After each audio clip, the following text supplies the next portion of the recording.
All right, so welcome to the recap meeting after our Houston event, a very successful event. I think more successful than most of us expected, which is pretty awesome. A little bit is just luck of the schedule and just things working, things not breaking down too badly. So that's awesome.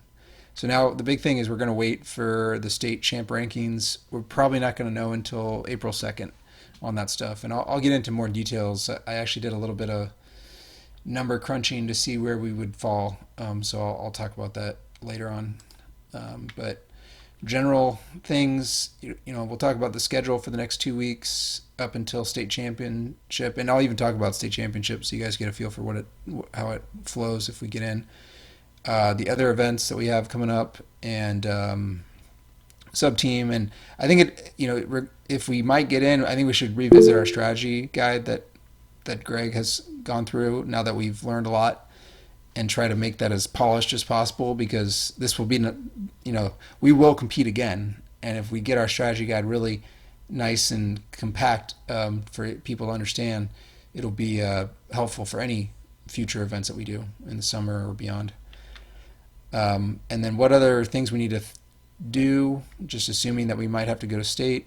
So we have to prepare for that. And then we'll talk about ranking and the EI award because we will go to state and present the EI. I don't know when, but we'll figure that out. So the state event is different. It's like a 3-day event. So instead of it all compressed into 2 days, Thursday is kind of like a practice with matches in the afternoon. And then Friday is matches all day. And then Saturday is kind of a normal day, except for elimination starts, I think, earlier in the morning. So it goes pretty quick. I think for team meetings, you guys should just do some team meetings at school this week and talk about what happened for the people that weren't there. Maybe go through some notes. This is a great time to record a lot of stuff down on what worked, especially the presentation stuff that we did while it's all fresh. Make some notes about maybe in the slide deck of here's some speaking points that we changed, so it's all saved up and nice and easy to remember for whoever wants to review it next year. Competition stuff. So Innovation Spark Fest is happening April 1st. Everyone is invited to go. We do have combat stuff happening, and I would like everyone to have a little opportunity to drive a combat robot. I know Cheryl has told me she wants to at least run one of the robots, so we need to get her one of those robots to practice with before April I 1st. gave mine to hers today. She came by and Perfect. got my other one. I think Guillermo still has the orange one, and I think that's all the 150 gram bots we have. Yeah, we might have 3. I'll have to think about that. But regardless, I don't think we're going to run them all. So as long as she's got one, and if anybody else wants to run one, Sawmill, you're welcome to run your bigger stuff, but I will caution that there's going to be some really good robots at this one. So, I guess whatever. If it gets beat up, we'll replace it. Yeah, that's okay. Yeah, and then state championship is that following weekend. It's Easter weekend, so it's not a great date for a lot of people. At least not for me. I have plans, so it's going to be a little complicated, but we'll figure it out. World Championship is week 8, so 2 weeks right after that, and that all depends on if you do well at state championship. So, and then I know a lot of you guys are going to Vex Worlds in Dallas, so it's kind of weird schedule, like in the middle of the week. I left some of this stuff in here. I don't know if we've actually done all of it. We probably should still think about this. This is kind of like a mix of to-do lists and things we should put together. So maybe the software guys should talk about what they want to do next. Mechanical people should talk about how to make the robot more reliable, maybe using some switches and other things so we know where all the positions of the arms are. We could do some of that in CAD and think about a list of things that are important. And then just if we want to make some backups on stuff that could break. I know the ground intake, we started some backups, but that, in my mind, is one thing that could absolutely break pretty quickly if we get hit hard enough. So strategy guide, I think we need to go back through it. Maybe I'll let Greg kind of talk about it and maybe just go over the document later after the meeting and and maybe present some changes to it on how we what we learned from the competition. And then I'll leave it to Sid to decide what we, the main to-do list. So send stuff to Sid, and if we go into state champ event, we need to make a list of what we're going to do, and it's probably best to just start that process and be ready for it if it does happen. I should change this to the EI award discussion. So we need to find the time slot for the presentation, and what material we want to present. So Need a video, right?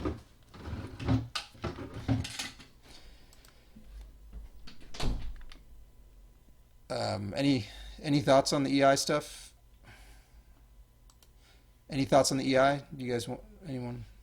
Do you think we need a video for EI or no? I doubt it. Another, I think we're going to be at a huge disadvantage if we're not actually at the event, just because a lot of those teams are going to kind of be ready for like pit judging. I think that's where a lot of it happens, and since we don't have a pit, it would be a pretty big disadvantage. But well, either way, we'll be ready, and I'll inquire and find out some details of what we're going to present. And so what would be really helpful is if all the students from week 2 and week 4 who answered to any of the judges, if they can go to that judging presentation and take a slide and add your questions that you answered. That way we can know what kind of questions we've answered so far and kind of prepare ourselves better. yeah, I think so. Yeah, I agree. Any other items off that agenda you guys want to talk about?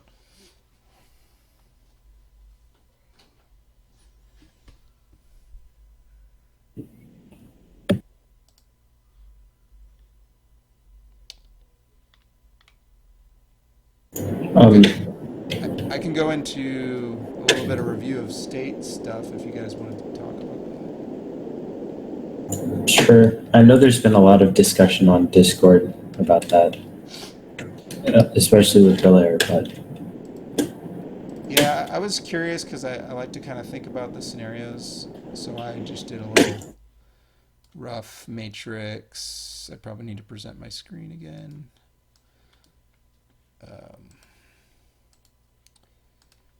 So here is something from that I put together that's kind of based off of FRC locks, which is just a website that does predictions, and they have us close to like a 20% chance. Um, it's a good website, but it doesn't factor in a lot of things. So I wanted to just kind of do an eyeball test on some of these teams. The teams that are ahead of us, well, there's teams that are tied with us, which I'm not quite sure how the tie breaking works. But there's teams that are like, let's say at 53 points right now that are done. I didn't even really account for them except for the fact that I just included them as they have a spot and they take away from the total spots. So I'm not even really looking at those issues. And then there's some teams that I've eliminated that I know are going to be above us, like 148 will score 5 points and they're above us. So I started with 80 spots, which is how many there are at state championship, and then I subtracted all those teams that are above us. And so if you look at our formula, I think I have 80 minus 56, and then I do a sum of teams that will likely get in before us. And then I have like a bunch of .01s for potential teams. There's really no math here. It's just me making it easy to add up all the potentials. And so if we were like very conservative, meaning like very few spots will come available, I think you could get down to 5 or 6 spots that we could have a shot for. But if we were very liberal and we let a wide array of possible things. I think there could be 20 spots. Um, so it's variable, but the the takeaway is that there's these teams that are right below us that have no events, and they have a range of 30 to 20 points, and if they put up something that gets them over 52 points, well then they're above us. Um, so if you want to, you could look at some of these numbers. What I did on these that I just counted as ones, I basically said it's very likely that all these teams are going to get enough points to jump us because these are good teams. They've gotten awards. They've performed well, and they should easily jump ahead of us. So I kind of, in this estimate, I kind of made them all ones. And so the yellow highlighted teams, one of them we saw this weekend, 7312, was that swerve drive robot that couldn't pick up any cubes, but it was a good drivetrain and nice looking robot, but it's going to depend on how they do, right? So they have 28, and if they get up to 52 points, then they are going to get that spot. But if they don't do as well at this event, and that's really what it's going to come down to. So if you really want to watch some results, you could start looking at some of these teams in yellow and look at how their points are going. And if their points aren't doing well enough, then I think we have a shot. You really want to see the good teams that already are way above us take up most of the points. And then the teams that are below us, if they get a lot of points, then we're in trouble. That's what it boils down to. So the numbers are fairly accurate. I think in the percentages, there's probably less than a 20% chance that we're going to make it, is my guess. But the other thing that is hard to factor in is some teams might not pay and just like opt out. So they get in and they're just like, we don't have the money, we don't have the travel plans, we're opting out, which could definitely work in our favor. So we just have to kind of stay tuned. From what I saw last year, it went down to like 84-ish teams that made it. Like 84th place was the last one that made it last year. Yeah, I would assume there's going to be at least 2 or 3 teams that are going to drop because some of them are really far away. Some of them just don't have the money. So yeah, it's going to happen, but I don't know how deep. And either way, we should just kind of plan that we're going to go, and we're going to be there, and we'll just be ready if our number's called. So, any questions about this? I'm happy to share, and we'll go into more details. But I don't think you want to spend too much time racking your brain over this. There's a chance, is all I'm trying to say, and it just depends on how these events go. And I think the events are stacked. Saturday, one event ends, and then Sunday, the second event ends. So you'll kind of get a feel, definitely by Sunday afternoon, whether we're going to be in or not. So that's April 2nd. Yeah, go ahead, Sid. So there is one other trend that we looked at least Bel Air and us and I, we were talking about previous thresholds from previous years, and we saw that around 50 points last year, the lowest point value that made it to states without an award like Impact or anything else, or like Rookie All Star. The lowest one that made it to states was like, I think it was 48, 49. If you account for the rookie bonus. So they have been below 50 in the past. And I think Greg thought of something about like the way that, what's it called? District points have been distributed this year because of qualification matches. It's been a bit different than last year. So, it's going to be tough to look into a lot of the historical numbers because there's not a lot to grasp on. So I think FRC Locks is a well-designed website, and it's pretty accurate when the results are out. So we will know by Sunday, and either way, let's just prepare. And programmers look at what kind of things we want to make and change. Strategy, let's look at the strategy guide, let's clean it up. And Sid, look at robot sawmill, look at the ground intake. Let's come up with some solutions, and if we want to make some changes, have a slightly different ground intake or something that can do cones. I'm all for that. I think I add something to it.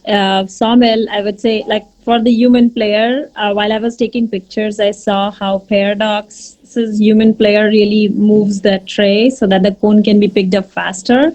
So if you can find matches where you can see the Paradox human player really moving that tray, like they don't make the arm move, they just move the tray so that wherever the arm is, the cone can be picked up, and it was very fast. I think that's also a combination of like software stuff.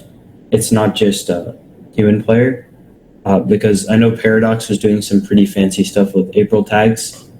But yeah, definitely some stuff that we could add. I think that goes under strategy guide probably. Yeah, I mean, there's lots of things that we could do. So it's probably good for people to propose some stuff. We could discuss it and make a list of what we want to accomplish. Any other items or things we want to discuss? I don't want to keep you guys too long today. I feel like we don't have too much to cover. Is there anything you want to practice for the EI this week?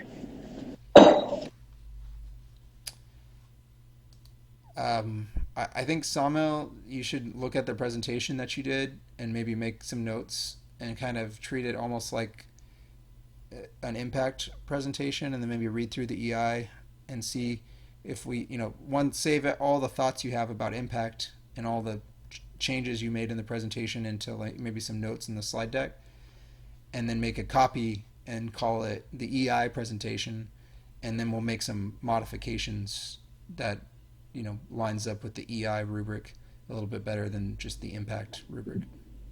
Yeah, the EI one is a lot more focused on bringing other people specifically into STEM or into robotics, recruiting, etc. So, it's clearly, it was quite a big focus of my presentation in channel view. As like, I don't know, when I was presenting even this weekend, you also noticed I was saying those same things from last time when we shifted over to sustainability. So I think that can be done. I can elaborate. I'd like you to work on that, Sawmill, kick it off, and we'll just see where it goes from there. So. All right.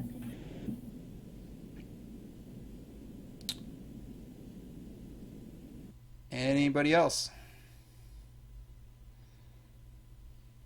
How many people could make it out on Saturday, April 1st, to this event? I should be able to come. I may be able to come. I still don't know. Yeah, you don't have to be there the whole time. I might just need some volunteers, even if you're not doing the robot stuff. Go ahead, Greg. Oh no, I just said that I'll be able to come. Oh yeah, okay, got it. Yeah, and maybe that's a good thing to communicate at your team meeting to anybody who's not here. Is invite them to come Saturday. It should be a fun event, just to see a lot of new things that we don't normally see. Because it's not just combat robots. They actually have HCC is doing a pitch deck presentation, and so they've got community colleges, they've got some companies with their presentation materials. So it's kind of like a trade show, which is interesting. Open some doors, see some different things. So.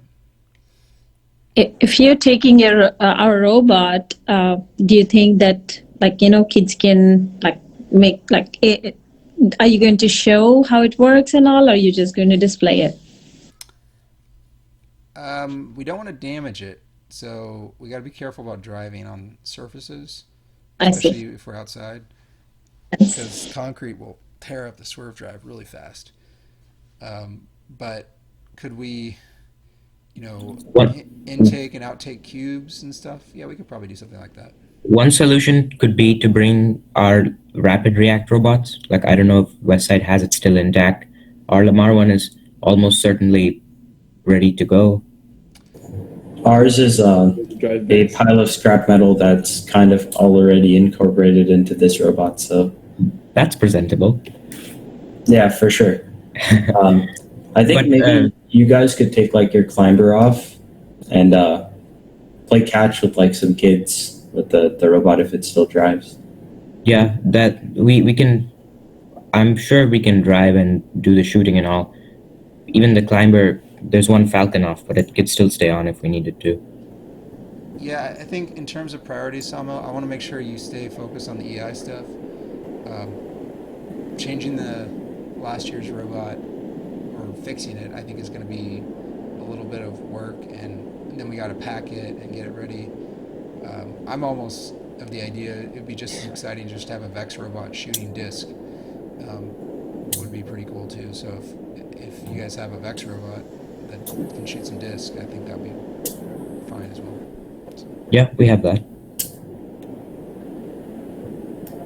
yeah, whatever you guys want to bring. So we're just kind of showing off to the public, and this definitely fits with our agenda of doing, community engagement. So we'll take some good photos of it and bring your disc I'm over. sure we could add this to our EI presentation. Oh, 100%. We're going to milk this. One more thing about the EI presentation at States. Do you think we can print our new banner because it has the school names, it has our new logo and all that? Or that's not possible? Yeah, I'll talk about it. We were looking at the file, and I guess we were having some resolution issues with the last time I talked about it with the banner guys. So I need to discuss with Aya a little bit more. Is it not usually in SVG? She just has a lot going on in the banner, and I think the banner people they run through their process, and they had some questions, and I wasn't sure exactly how we wanted to handle it. So I see. Speaking of printing stuff, um, two questions. One, are we going to print a flag? If so, can is there a design that already exists for a flag, or would we have to design one? And second, are we going to order more disco hoodies? Because I think there's plenty of people that want those. Maybe not here. I definitely want a new one. But I know a lot of people at Carnegie. I know some of them, most of them aren't here, but they definitely want hoodies and stuff before Worlds, and if possible, before States. yeah, I don't know if it's gonna happen before states because that takes at least like 10 days, and I mean it's possible. And we do have lots of the new shirts and the new polos. Um, I think it does make sense to do a big merchandise run for Vex Worlds, and we should get some maybe stickers made, some more disco ball necklaces, hoodies. So yeah, I think we can get it ready for Vex Worlds. I just don't know if I want to do all that for state. All right. Yeah, I know that a lot of people also really like the disco ball necklaces. So if we could get a bunch of those before State and we qualify for State, that'd be pretty cool. Yeah, last time I ordered them, they were a little tricky. I'll look around see if I can find them. All right. Getting stuff from China wasn't as easy as it used to be when I ordered a lot of those in bulk. So I'll see.